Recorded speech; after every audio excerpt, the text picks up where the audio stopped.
3, 1, 2. We are recording. Okay. Anyway, we last class we're going into the sense of sensing. One thing that Osensei says is that the contamination of the senses, and he lists the 5 obvious. Okay, but the 6th one is mind. Okay, or translated that way. I talked to Mary Heine Sensei, and she thought that 6th one was the word nen. Okay, which is kind of more sense feel. Okay, the sense feel perception of. So you perceive through the usual senses, but clearing, you can say mind or something like that. And we referenced something at the very end of the secret teachings. Okay. And let's see if we can.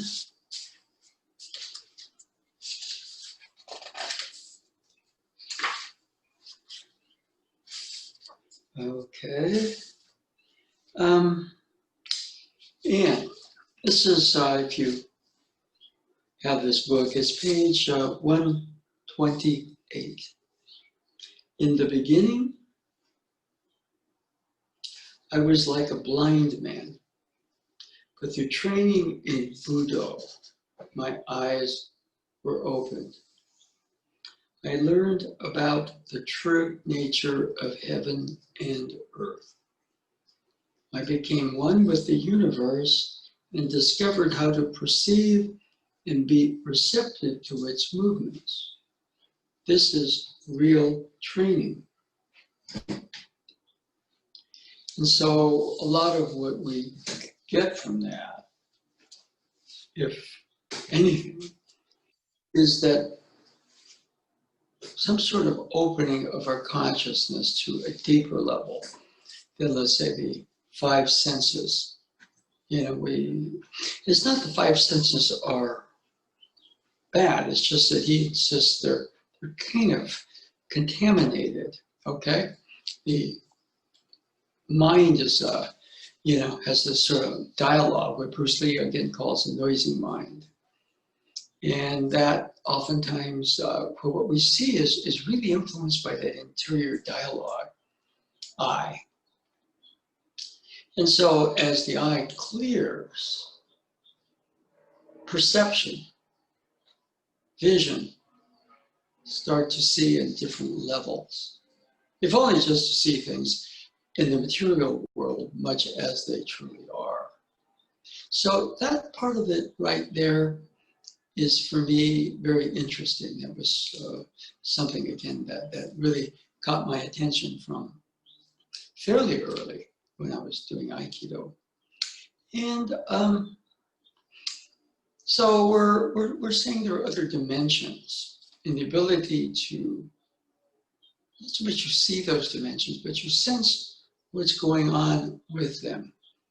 And of course, we start here, okay, starting to clear the senses, which means you're quieting, settling, opening, okay? And one of the things, for example, a lot of what he says is very, very much multidimensional. And sometimes he gives instruction for what we call the earthly, the more manifest realms, solid. So one of the things is triangle, circle, square. And, he's actually quoted as saying the square is solidification, the principle of control. And of course, the square can represent the throw or the pin, the triangular posture, the hanmi, the start, the circle, the blend, the square, okay? But he also references, for example, the square in different ways. I found one of them, and we'll go back to about page 40. And Aiki can be explained by the interaction of triangle, circle, and square. A circle with the dot in the center represents stillness and fostering of the spirit. It is the circular flow that creates myriad techniques. The square represents unlimited transformation. It acts like the moon, sometimes out in the open, sometimes hidden in this present world. When it is hidden, it represents the one source. Again, we come out of, everything comes out of the one, the original, whatever, and goes into the many. Okay?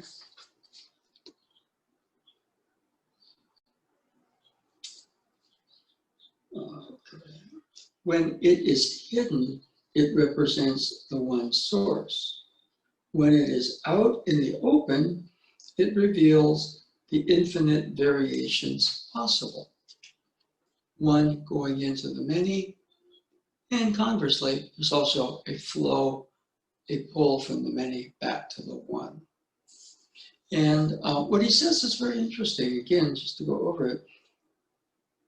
When it is hidden, when you don't see the moon, or he's talking about the square, it represents the one source.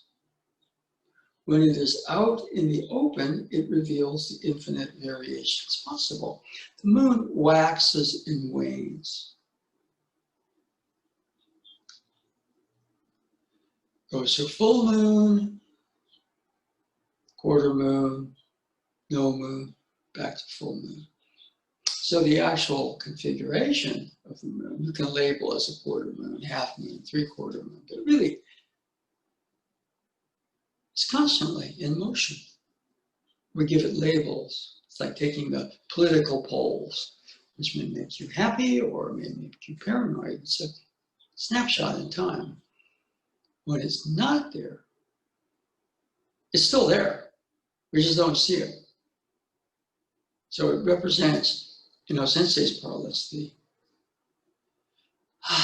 one source. He's talking about the square, and that's very different than the square is solidification, the principle of applied control. Of course, if things go from infinitely originally fine to dense, boom, in this dimension, it is the solidification and the principle of applied control, but, all right? And so those represent, his ability to sense what's going on. Most of us get caught up in the solid, so of course the throw or the pin is the square. But as you trace it back and forward, and so the principle of what? Well, again, sort of his spiritual perception opens up. And if you're just kind of training in the physical, by his parlance, we're blind. We're blinded by the dulling of our senses, including the sixth sense, okay? So I thought what we do is maybe we'll come back and go over that a little bit more. And so we'll head into the other room and begin to move. Let's just check in. We got a couple more pings. So yes, yes, yes. Okay, all right. So let's take our journey.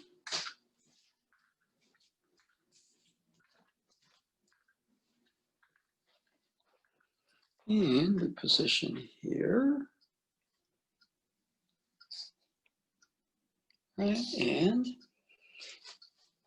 we been working on lighting, so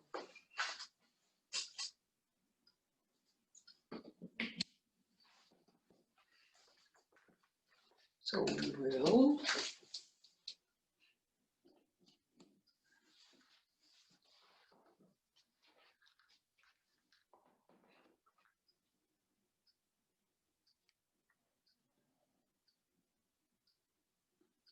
Okay.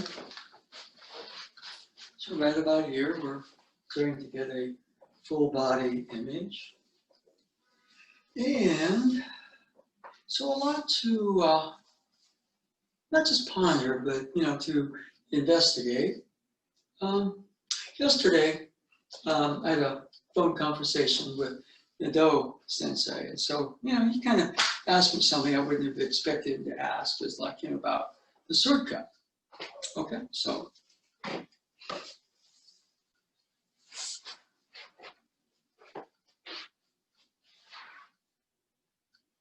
So, many details, but he kind of asked, okay, what,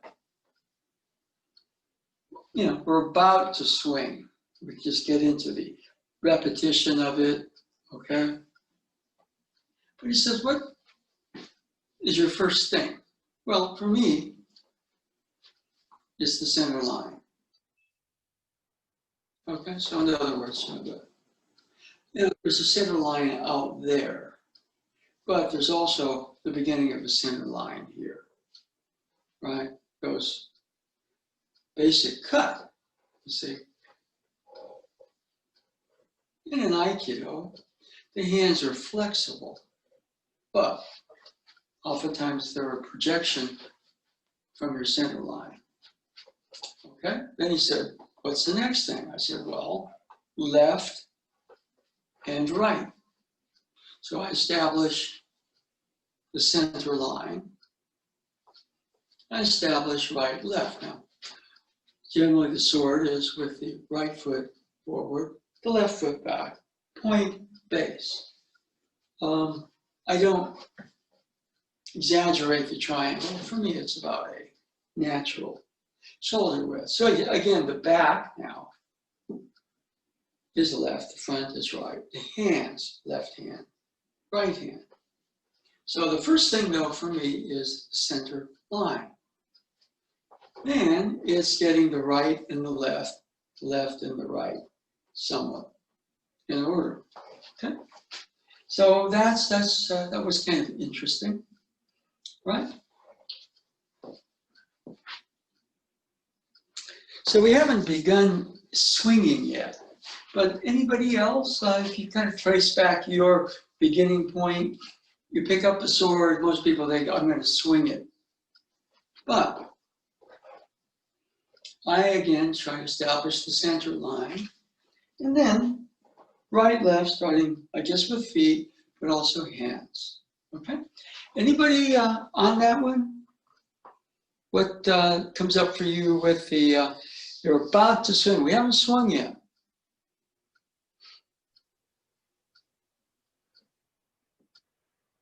Anybody? Yes, David? My process is usually I just check to make sure I'm holding the sword, but I make sure I'm not on top of it, but that I'm just holding it and letting it be in my grip. Yeah, okay, good. I'm not clenching, I'm holding it I'm just letting it be in my grip. Yeah, if you're this way, the sword is holding you.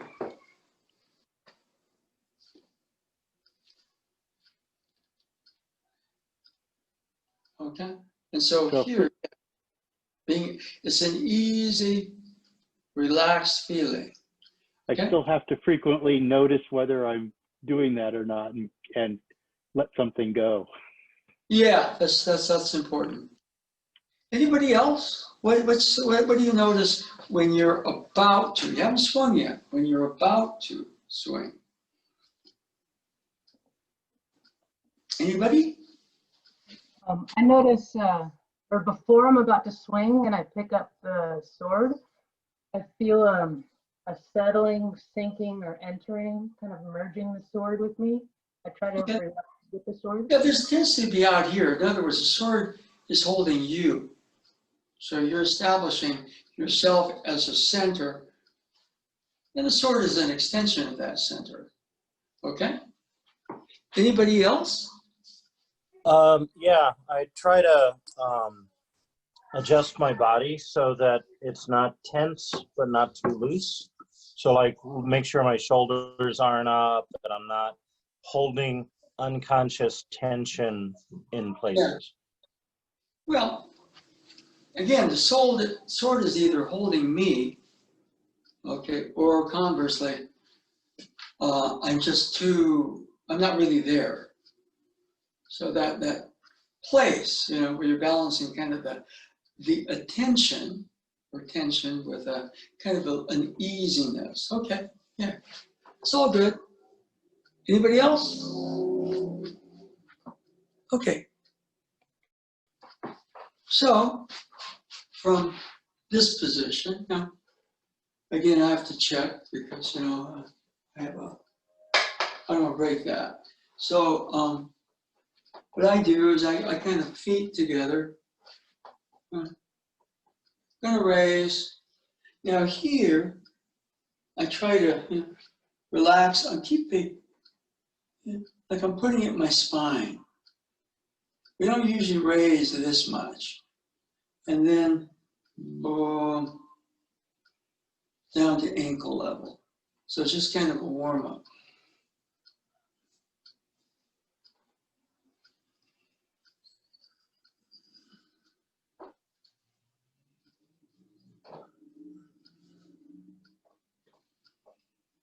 And of course, if I've started out with the center line, I don't want the sword wandering all that much. Nice, easy attention. Up and down. Up and down. Up and down. Okay, so I use that as a warm-up. I have to relax my shoulders, and right here, I have to keep the grip firm, but relax, and put it in my spine. Plop myself on the tailbone. I can't do that if the shoulders are too tense. All right, and just letting the sword drop.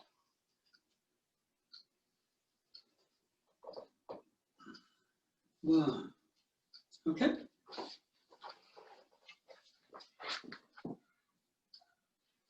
So that for me is a good warm-up to swinging. You can stretch to a lot of other things, but just taking the sword and establishing the center line.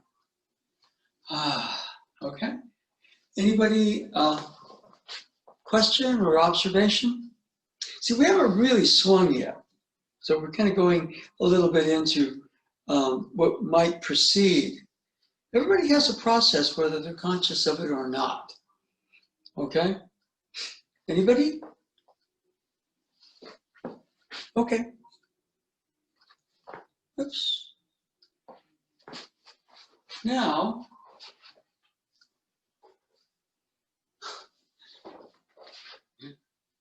I'm going to exaggerate. I've got my right foot forward, so it's a hanmi, all right? I'm also with the horizontal grip as opposed to. So literally I'm holding the sword, I get a feel for the hand blade, okay?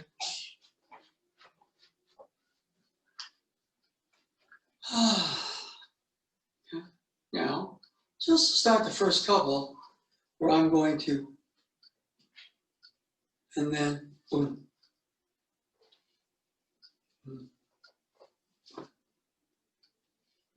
Now put it in my spine. Boom. Boom.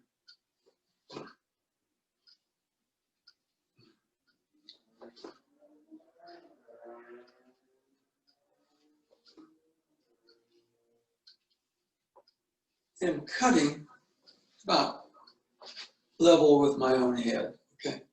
Obviously, if you're working with a partner and doing a partner practice, oops, gotta watch that one. You adjust the cut, All right, good. Boom.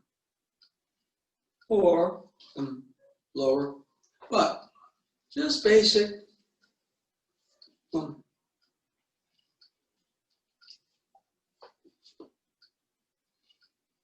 And I relax and I put it in my spine, much more than I would normally raise. Okay, so that's a basic cut. So try a couple swings if you haven't been.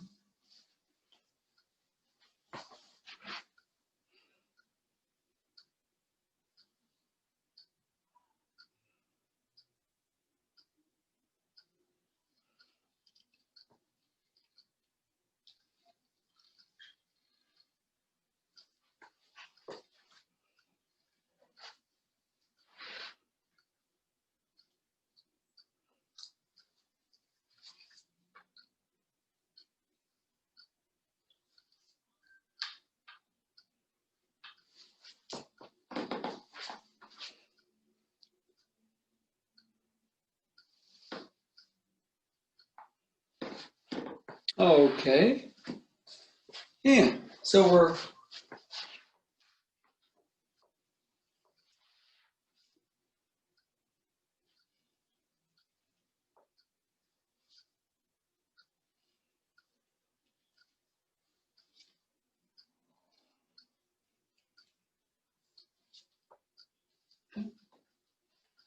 so anybody on that basic cut question? So I noticed sort of naturally without a decision on my part, my weight shifts from the more toward the back to the front. Well, there's the cut really isn't with the arms, the cut is with your body. All right, now, for example, here, that's a more of an exaggerated shift. For me, it's kind of like, I'm conscious less of the weight shift and more on the movement of the core. Right? But yes, there's a weight shift. Right? Yeah, I think it's all the Tai Chi I've been doing that makes me think in those terms. Yeah, the sword cut, I mean, there's certain movements. If I'm going forward, obviously there's a, or, I'll make sure I don't hit the roof, boom. There's a definite weight shift, boom. But if I'm just kind of doing what we call form cut, boom. And my sense a little bit is more like the core is moving as opposed to I'm shifting my weight, okay? Anybody else?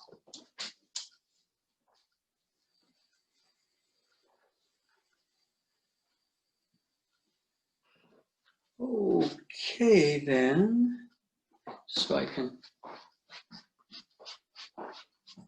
okay, yeah, gotta watch that lamp over there.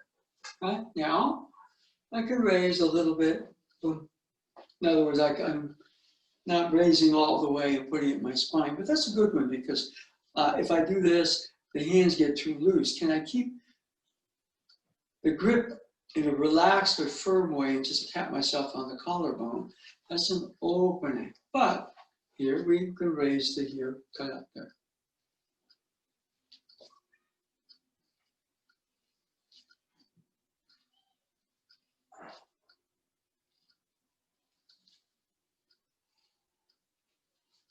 Okay, so try a couple where, how much do you raise? I don't know. See, this is, all the way back there, but you oftentimes don't do that. But if I'm not raising at all,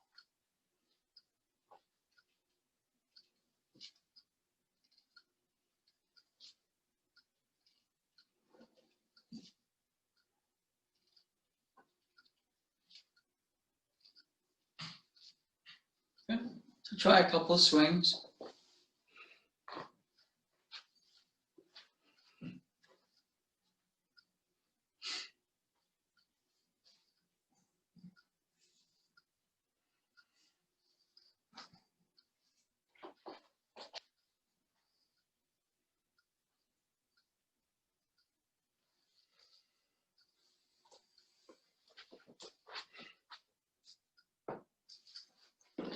And so most of the time, you won't be raising all the way back, but just about to here, and then that cut.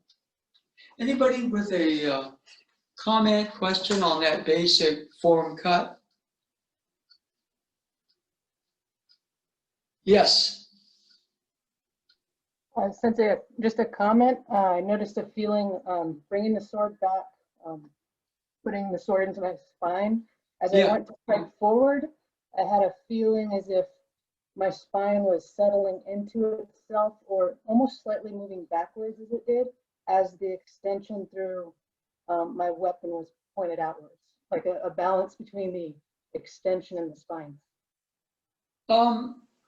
Okay, could you repeat that one more time? I kind of, the sound kind of distorted as you were starting to explain that what happened with the spine as you cut. I had the feeling as I went backwards, put the weapon into my spine, and I moved forwards, I almost felt like my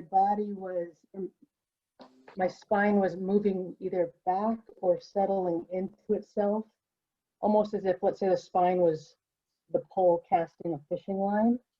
As the sword was going out, and the extension through the sword was going out. So it almost felt like a balance between the center of the spine to the edge of the weapon. All right.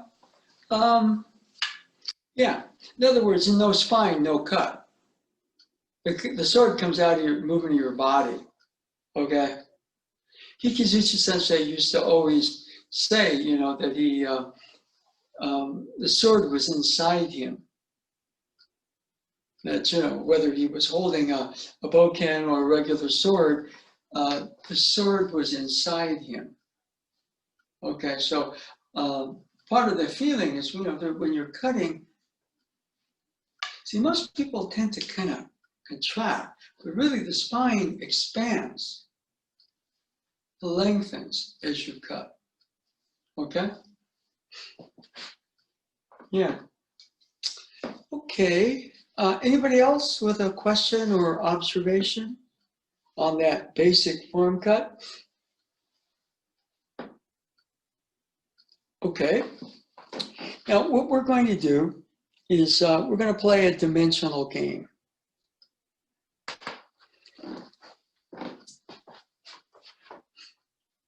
And one thing that Tojima Sensei said once is he said the actual speed of the cut is not in your arms or your hands.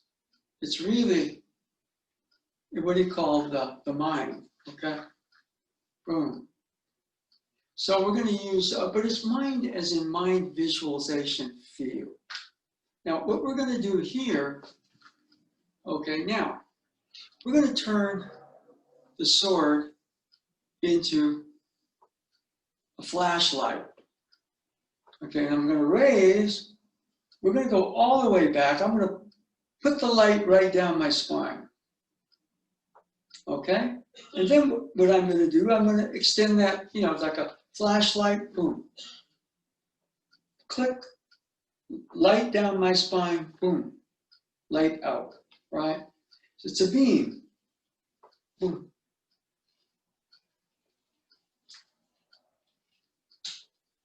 And what I want you to see a little bit, I can take the flashlight and wave it around, or I can just go beam, beam, beam, beam.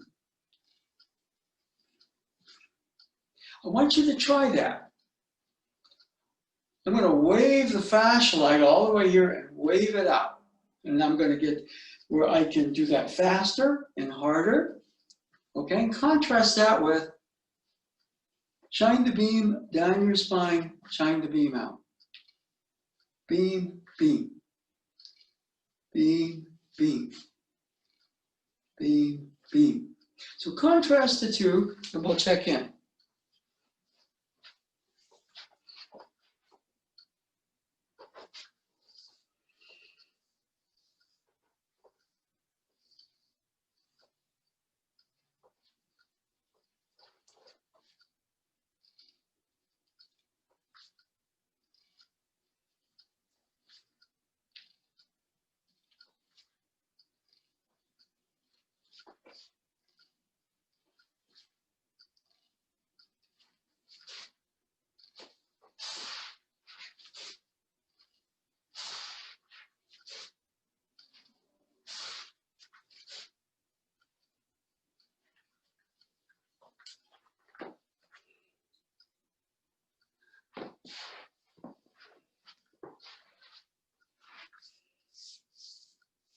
Okay, let's just check in for a bit.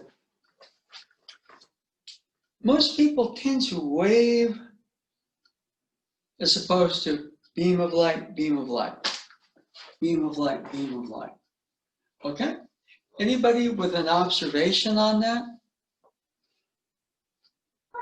Kind of like move like lightning if you're moving like a flashlight beam. Yeah, well, you know, since they said move like a beam of light, all right? I'm going to move like a beam of light. You know, move like a beam of light. Yeah. Okay? So, yeah, there's a different feel to it, isn't there? We're getting a feel for dimensionality. You know, I'm going to wave the flashlight faster and harder, or I'm going to shine the beam here and shine the beam there. Boom, boom. Okay? And sometimes, yeah. Yeah, it's very different from like pretending your Boken is a lightsaber, he says from personal experience. Yeah, yeah. Very different. It's dimensionally different. Yeah, because Okay? it just extends to infinity. Yeah, yeah. Okay. Anybody else? Difference between waving and just going beam, beam? Light's going to move faster than my ability to swing it. Boom, boom. So again, Tojima Sensei said, you know, the secret of speed is not in your hands or your body, it's in your mind. Okay? Anybody else on that one? David, anything you notice or?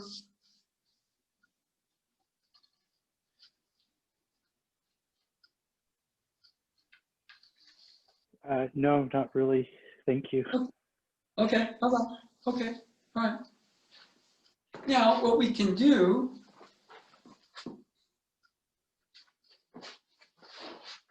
is add a little bit more motion, which is that and that. In other words, as I'm raising, I'm going to put it in my spine, but I'm also moving my feet. Boom. And then as I'm going forward, boom, boom, boom. This is a basic form cut. Boom. But, boom, boom, boom, boom, boom.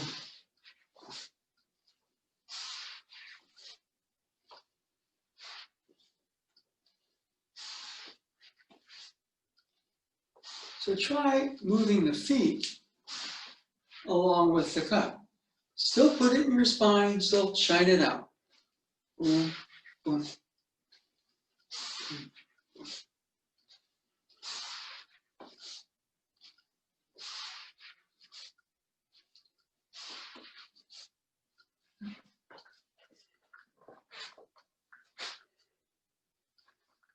So using the movement of the body,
Okay.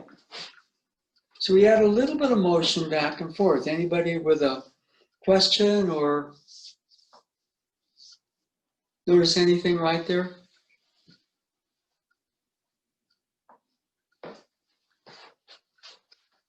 And I add the extra motion. For example, here, shining the light that way. I can go all the way back, or I can just sort of go that way. Right? I'm going to ride the beam that way. Now, boom, I'm going to ride the beam forward. Boom. Move like a beam of light. Back, forward, back, forward, back, and forward. Boom, boom, boom, boom, boom, boom. That light, boom, moves much faster than I do. Boom. So the visualization, feel of it. Boom, boom, boom. Okay? The other thing I notice sometimes is that, I get too heavy with this. Right? How much does light weigh? Boom, boom, boom. Okay? So anyway, anybody else with a question or observation on on just that move back and forth? Yes, Bonnie? I'm not sure if you can see my hand. I noticed with this motion that the momentum of moving back and forth seemed to make the feeling that the core was working less and the sword was moving itself. And it seemed to help just naturally roll the sword beam forward, if that makes Okay. sense. Yeah. In other words, if we have a flashlight, go that way, shine it behind your back, boom, it's natural motion. I start to pick up the sword, all of a sudden, the motion becomes unnatural. Oh, I got a flashlight. I'm going to shine it on the wall. Okay, now I'm going to put it on the forward wall. Boom, boom. It's a natural, there's a rolling feeling because you're going back and forth. But if I start to roll this way, see, I'm swinging the light as opposed to going light, light, beam of light, beam of light, beam of light, beam of light, beam of light, beam of light. Okay, so for me, the body gets much lighter, but there's also a base to it. Beam of light, beam of light, beam of light, beam of light, beam of light. So when I start to move that way, my body wakes up. It's not just into a heavy, repetitive motion, but it feels much more alive, like there's energy moving through it. Okay, anybody?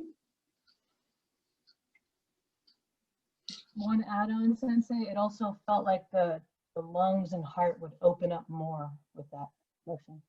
I'm sorry, could you repeat that last part again? It almost felt like that rocking motion, as if the lungs and heart would open up more. So maybe the breathing during exercises or the koki would be easier. Yeah, in other words, this motion opens. Yeah, it's an opening motion. It's an opening motion. Boom. Boom. Boom. Boom. An opening motion. Okay? Now, one of the things that we'll add a little bit is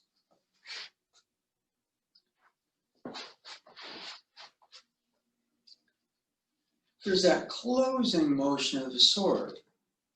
Okay? But if I can ride that beam, boom,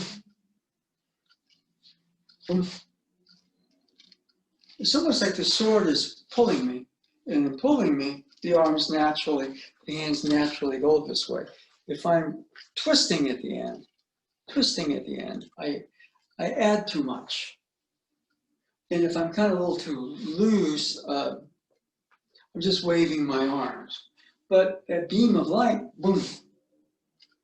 And here it's almost like what you're doing is you're taking that flashlight and you're focusing it, it becomes a laser. Boom, boom, boom, boom. And when I shine that light back, this is a closing motion. It just opens back. I can't, for example, here in this closing grip, raise. Just naturally. Naturally goes back. Boom. Boom. So for me, that image, boom, boom. And for me, it's the light that's moving. Life is moving. Life is moving. Boom, boom.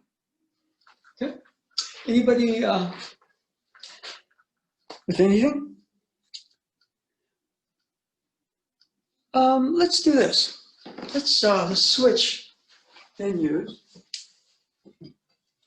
And I'm going to go through just a couple of things with, so if you have a Joe, you could do it with a Boken, but it's actually better to switch on this one.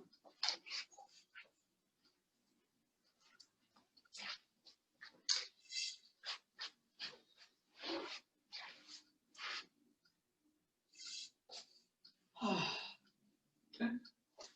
So what I'd like us to do, move like a beam of light, move like a beam of light, move like a beam of light, move like a beam of light. So we're kind of establishing a point base, sword, right foot, point, staff, spear, left foot. See, I'm doing a movement, but if I move like a beam of light, move like a beam of light, move like a beam of light, I can ride the beam of light there, boom. If I have to cover distance, boom, I ride the light. Okay? So let's, boom.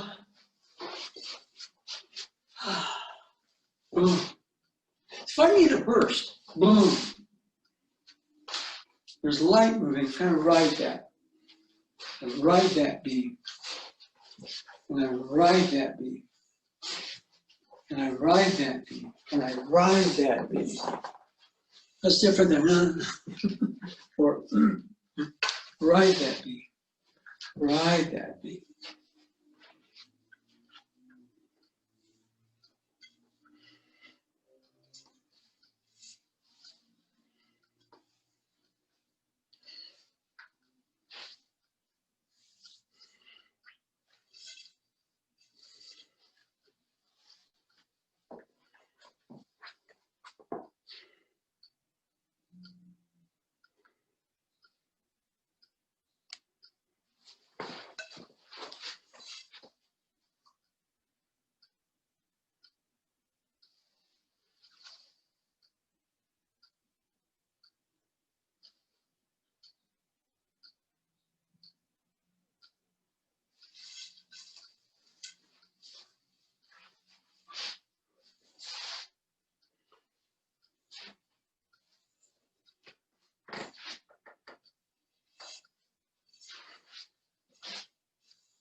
Okay.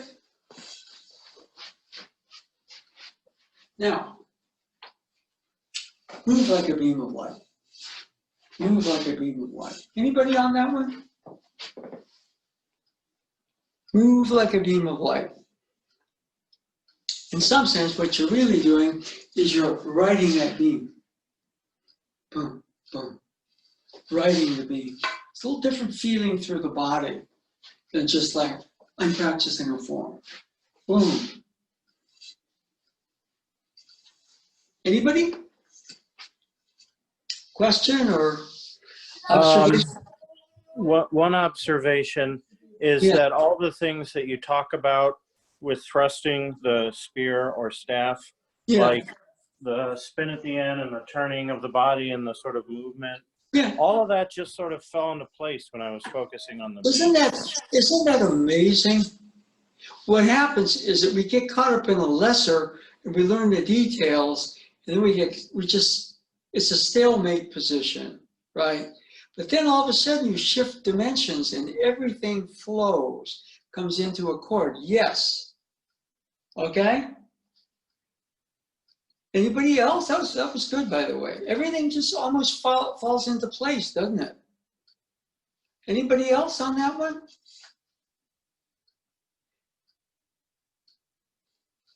Okay, I just, I'm gonna.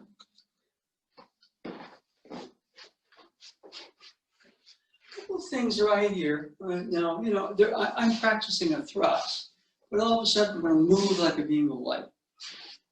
I'm gonna move like a beam of light. I'm gonna move like a beam of light. That, you know, sensei, you know, I'm not sure the actual Japanese words, but hikari no yoni ugoku. You move like a beam of light. Beam of light. But, you know, I'm not a beam of light, so I'm going to ride the beam of light. I'm going to ride that beam of light. And Cliff's statement was nice. In other words, I'm working on a thrust. I'm working on a thrust. I'm going to ride a beam of light. Okay? All right? So if you, for example, watch the feet, I'm doing that and I'm twisting the hips, but ride a beam of light. There's balance there. Ride a beam of light. Feet are different. Boom, boom, boom, boom, boom. Light moves forward, light moves back. Boom, you have to cover some distance. You do.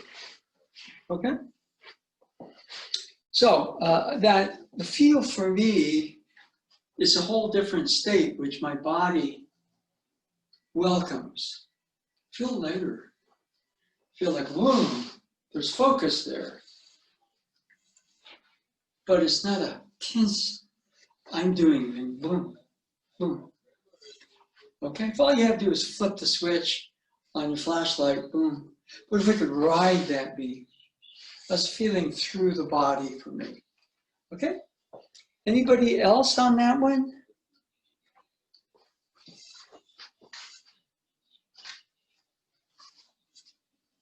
So that what we're doing a little bit, there's a whole dimensional shift.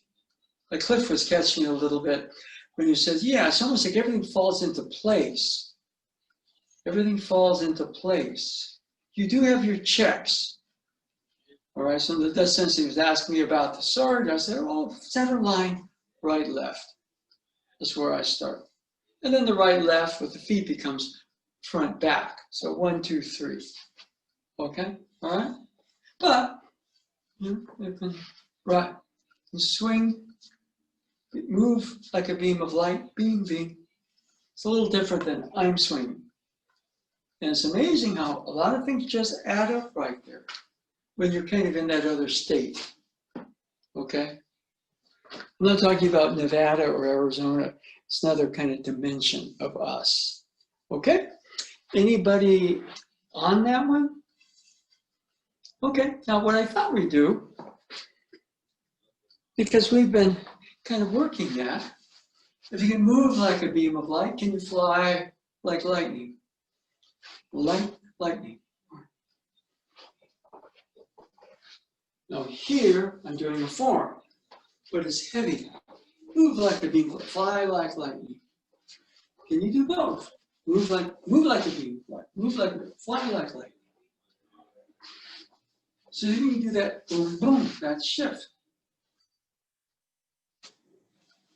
Light, lightning. And if you can do that shift, what does it feel like through the body when you're in that state? Okay, try a couple.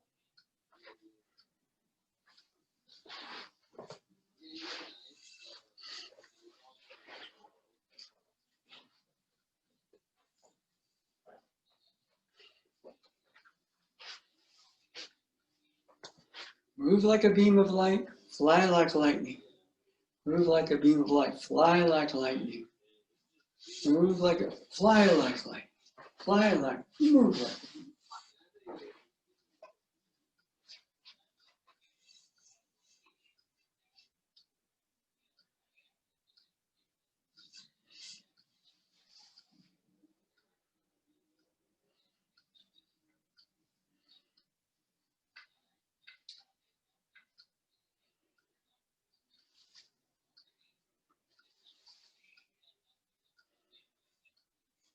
Yeah. Okay, let's just check in a little bit on that one. So those are like two different states. Boom, beam of light, fly like lightning. Boom. Now I'm thinking, okay, now I got to fly like, boom, boom. Those are shifts that happen more at the level of the sense field of you. Beam of light, lightning, flying, boom, boom, boom, boom. Okay? So if you can make those rapid shifts, the question that comes up is, how does the body feel? For me, it's much more relaxed. I could be in kind of, to be honest with you, I could be in a pretty crappy mood. But all of a sudden I start to move like lightning, fly like thunder. My mood shifts. It's a little bit more like here and now. My attention gets broader, but my ability to focus actually increases. I can see the whole picture and deal with individual details. So it's a different level of me, okay? So anybody with a observation about the light, the lightning? Anybody? Yeah, an observation. Or when we did the move like a beam of light at first, I felt as if the Joe was on a very level and stable plane, very smooth and efficient. Okay. When we added the fly like lightning, I think I noticed myself trying to move too fast as my body found the balance, but I found it was harder to keep that level thrust as I went back to fly like lightning, but as I did it more, it stabilized, and it Yeah, also felt a what little we're asking you to do is actually shift from state to a different state. Boom, light, moving like a beam, you're traveling. Okay, and that's a little different than flight. Lightning, does lightning fly? It flashes, doesn't it? Boom. How much does light weigh? Well, fly like lightning. But we're going to also ride or move like a beam, fly like lightning. And when I can make those shifts, like boom, boom, my disposition, my own interior sense of the moment also shifts. I might be kind of bummed out about this or that on the news feed, but if I'm doing this for a bit, all of a sudden it's like I'm right here, right now, in a much broader, more open, expansive sense of things. But I can pay attention to details too. Okay? Anybody else on those two shifts? Okay, now,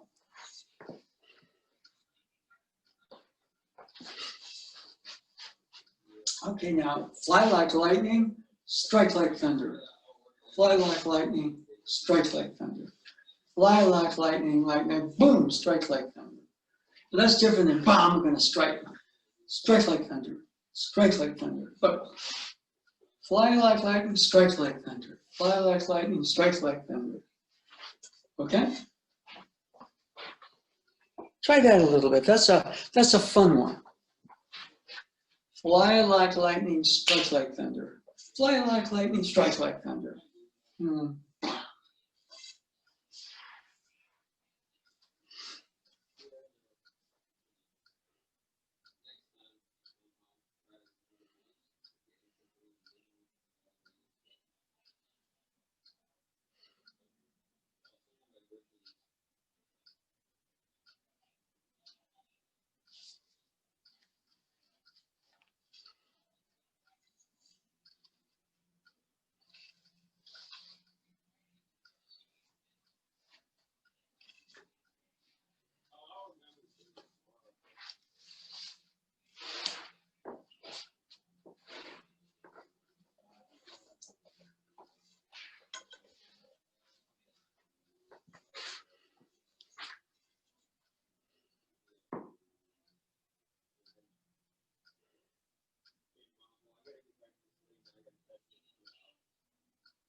Okay, let's just check in a little bit.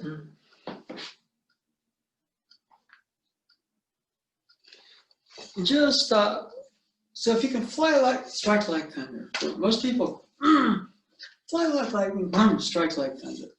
Lightning flashes, right, and then boom, thunder hits. Boom, boom. So, you know, lightning, thunder, boom. If you can make those shifts, all of a sudden, check who you are, check what your body feels like, check your mood or your consciousness right there. Anybody with that strike like thunder? Cliff, if you did the kind of like some of the, you know, the karate, there's that sense where, you know, the strike like thunder, right? But if you can fly like lightning to set that up, you're good. And if you can move like a beam of light, wow. Okay. Any questions or observations on that one? I had a couple of Sure. observations. Well, so I started visualizing. So I've noticed that today, at least, I feel pretty buoyant when I do the fly like lightning. I think Bonnie said something similar. And you know, when we were doing the thrust and then that, I feel the buoyancy. And then I was coming down like thunder. I because it's thunder is the metaphor. I started off kind of visualizing Thor's hammer going down, okay. right? Yeah.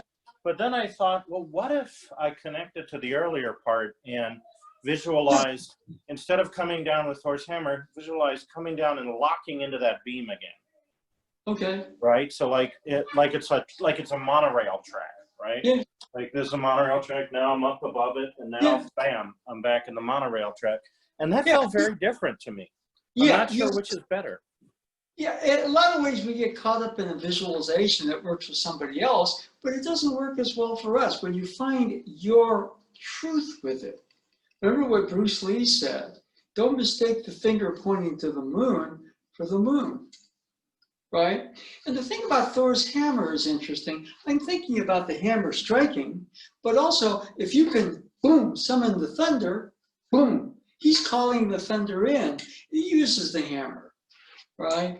In the last movie, his sister takes his hammer and goes like that. She doesn't have it anymore.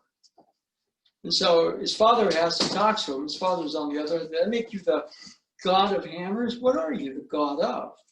You're the god of thunder. The hammer was just there to help you focus. You are he who can call the thunder. Boom. Hammer or no hammer. So, you know, you think about the subway, yeah, that works for you. That's beautiful. You might get a better one tomorrow.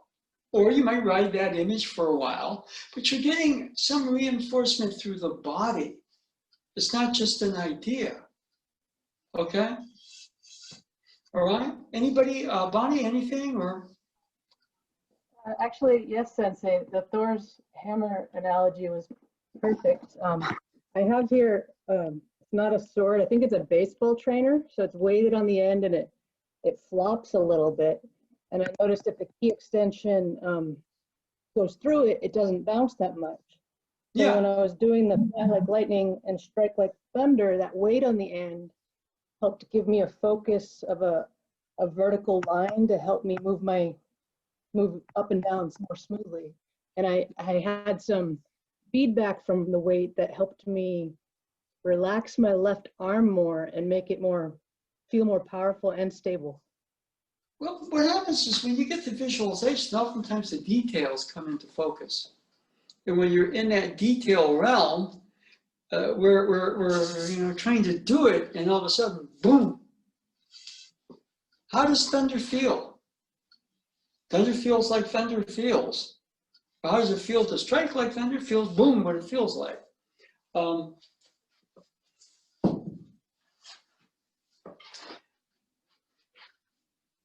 Strike like thunder. I kind of work, that's a little bit more of a sword move. See, I'm swinging and I'm learning to swing faster, harder, but strike like thunder.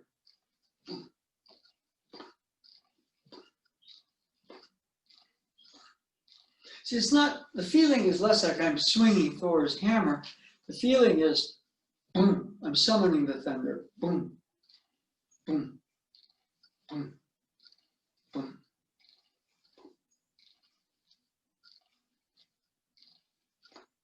Yeah.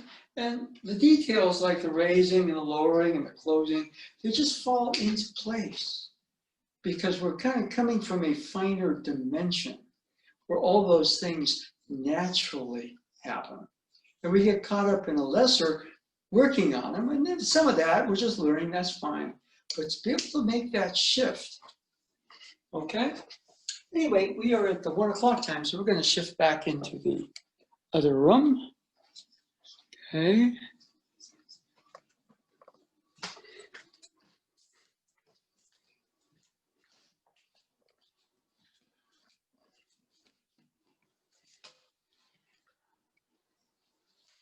Okay. So those are things, you know, it's almost like if I read a lot of O-sensei stuff, you know, it's either like poetry. You know, I get mesmerized by the words and everything like that. But another way of looking at a lot of his instruction is that it's kototama. They're words, but they're words with power. And they have the power to awaken in us these dimensions of ourselves that oftentimes, if we just stay with the obvious, we don't tap. And then when we tap those finer dimensions, it's almost like the details are in perfect accord. We're going to spend time just moving back and forth because you'll find yourself here. But if all of a sudden you realize it's like, no, this other stuff is just right there too. I mean, it's all one thing. Everything comes out of the one, goes into the many. And everything, the many, potentially, there's a pullback to the original one. Okay? And it goes out, and then it kind of gets to densify. So for here, we go finer for a little bit, and then all of a sudden we hit that area where instead of just going finer, it goes more towards the one. It becomes more original, the original of ourselves. So, you know, you check the body feel of it, okay? I remember, I don't know if I mentioned this, but, you know, one time I saw Hikizuchi sensei, you know, in class, and Tojima sensei was the first thing he called up, and it was bow and bow, right? And Tojima sensei came in with a striking motion, and Hikizuchi sensei moved like a beam of light, all right? Then it's almost like he flew like lightning. In fact, from being in front of Tojima Sensei, he was way over there. And then it's almost like, you know, that the lightning flashes, and then he went in there and struck like thunder. You know, he did this ki, and I kind of mentioned to him, you know, I said, you know, when you did that, I could almost see your body transforming into the sound of the ki. Thunder. And he smiled a big smile. And I was in his good graces for a while. It wasn't so much that, yeah, you did that movement, great. It was like, no, there's the finer. I was seeing the finer of things, right? You know, and in his own words, you know, you're starting to perceive the movement of coming. Okay? The obvious here, the less obvious, the hidden realms, all the way to the divine realm. Says, you know, so he didn't use those words, but it was like, boy, he smiled when I said I was going to lie. He said, whoa, you know, whoa. Because there was a sense right there that was not an ordinary dimension. It was something way past that. Okay? Okay? In other words, you know, going from here to all the way halfway across the room and then striking, you know, flying like lightning over there, and moving in, striking like with a real ki, right? Where his body sort of became the sound. The thunder. That was cool, right? So, you know, we all have access to those states. And, you know, I think what, you know, if I was saying anything, is when I'm working those states consciously, I can't be in a crappy mood. I can't. Things are much more expansive, all right? And I begin to realize things that I get too crazy about all the insanity in the world. I can't do anything at all. So it's better to be clear, be very, very clear that there's a lot going on out there that's not good. But on the other hand, in this moment, I can be clear. And, you know, there are qualities that come out of that, like love. When I'm like this, I'm in a very unloving place. But and it's not so much the love, it's just the things start to shine forth through you. And all the things out there tend to kind of fall into place, the way the Cliff put it. Okay? And that's a hard one. That, you know, in other words, if I'm used to kind of trying to figure things out and do them, this is like, you know, striking like thunder, that's in the moment. Flying like lightning, that's in the moment. Moving like a beam of light, that's in the moment.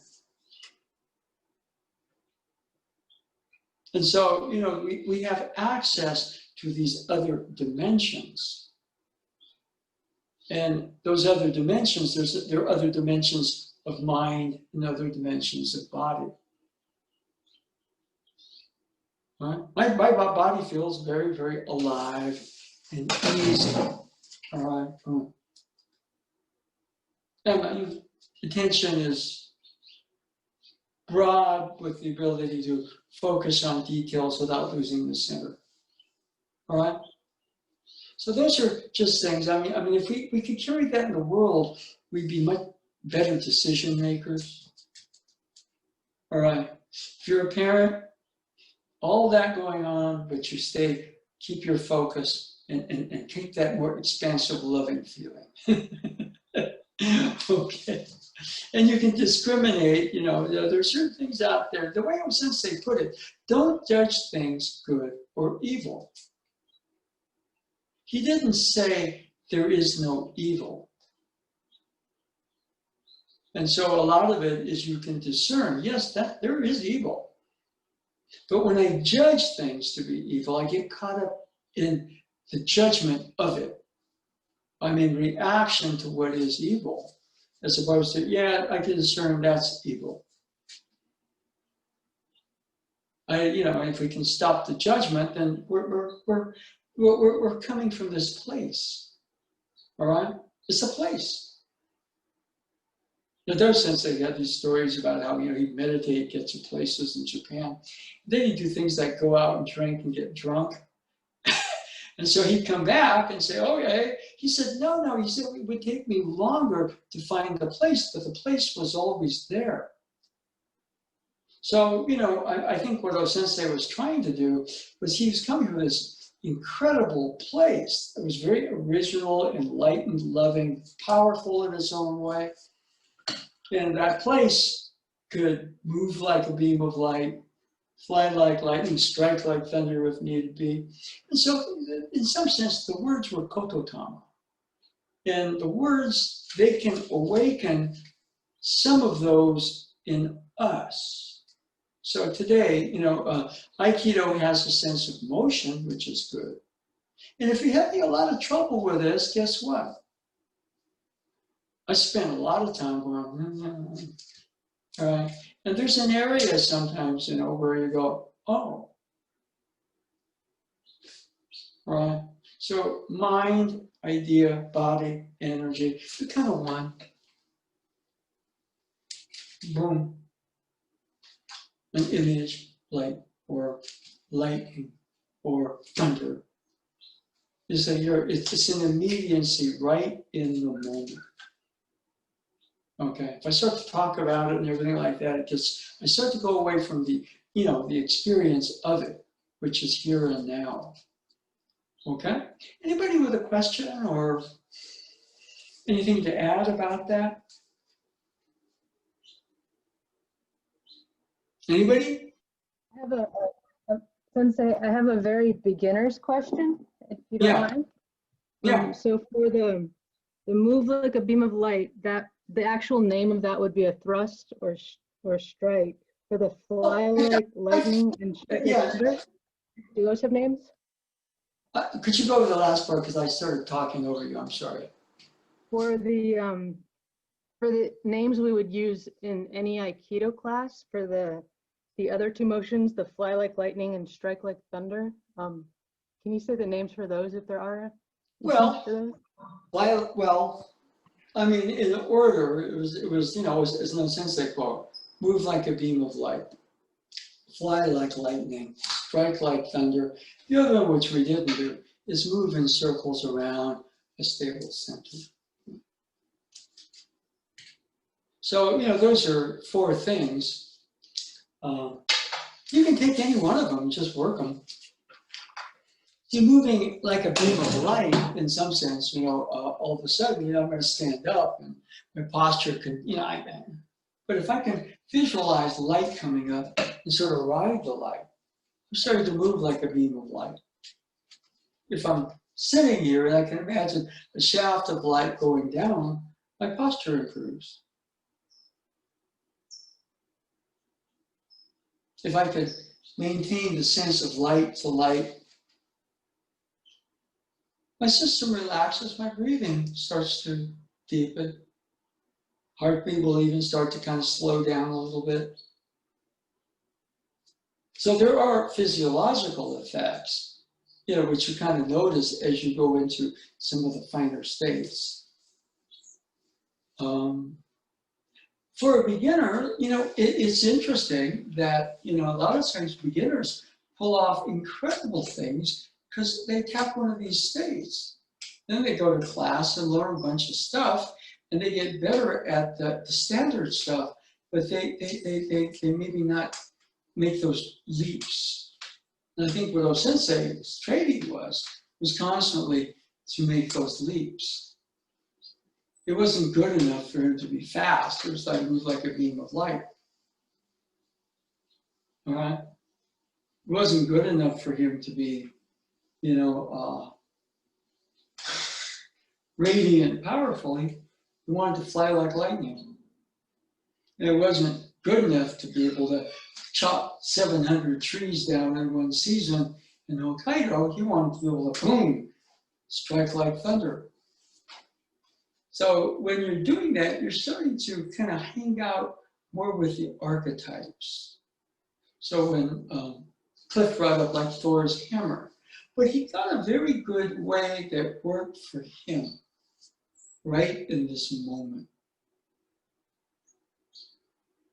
You know, I'm going to stand up. I don't have to visualize light. You know, there's a flow like air moving upward, and I'm just going to float up with it. That's all.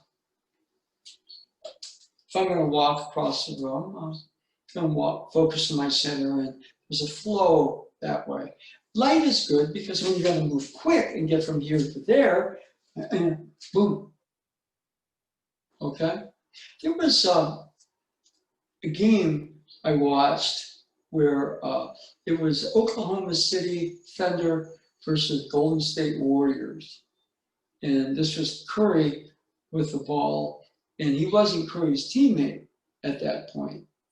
He was, you know, Oklahoma was Kevin Durant. And Durant's 7 foot tall. And Curry's about 6'3". And so Curry moved this way, but he shifted and he crossed over.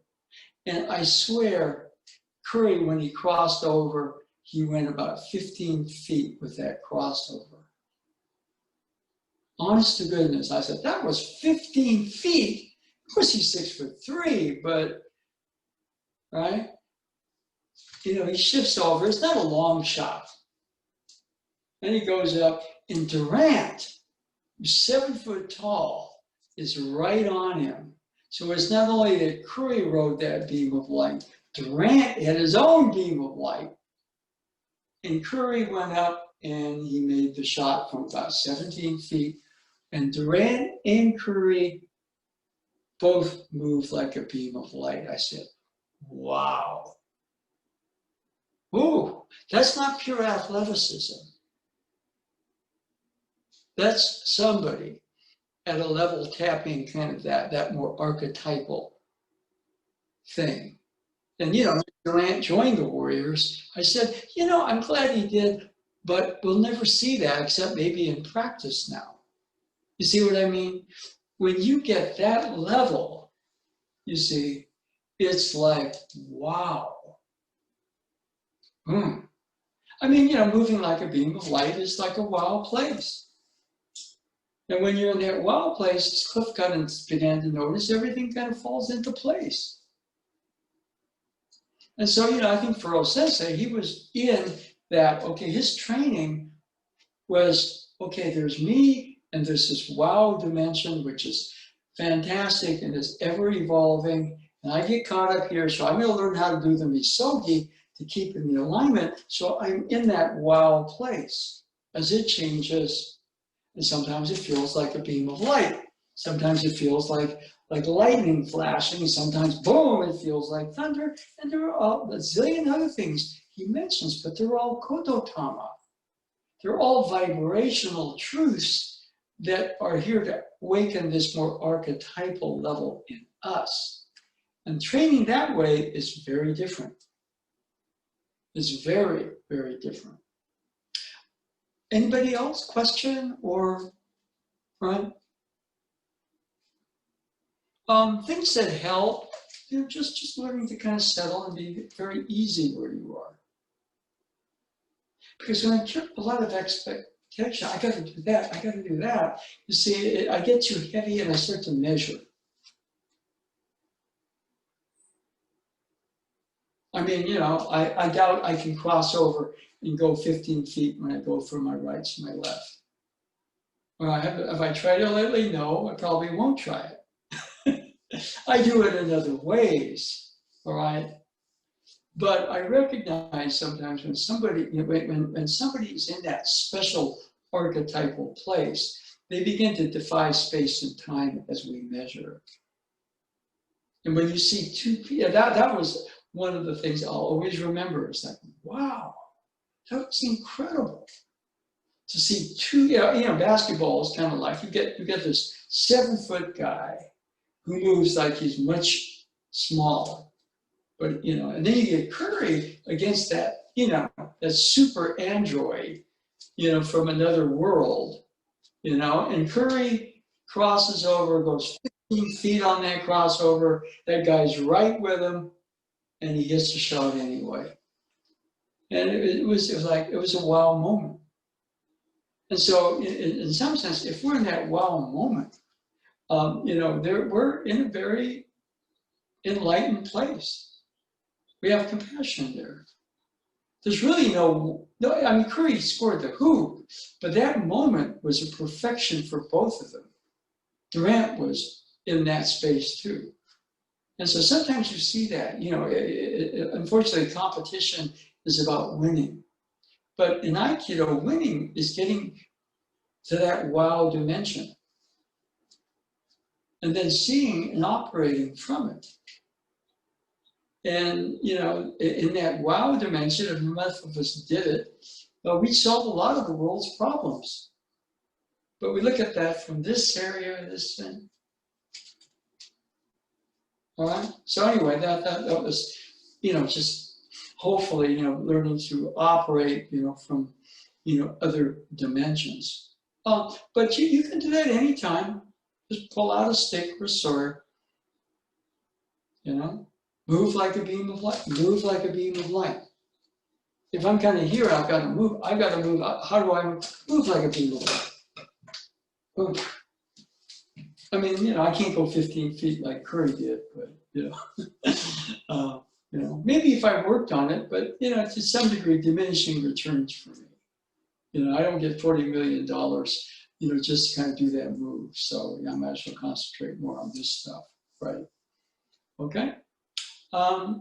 Anybody else, question or observation?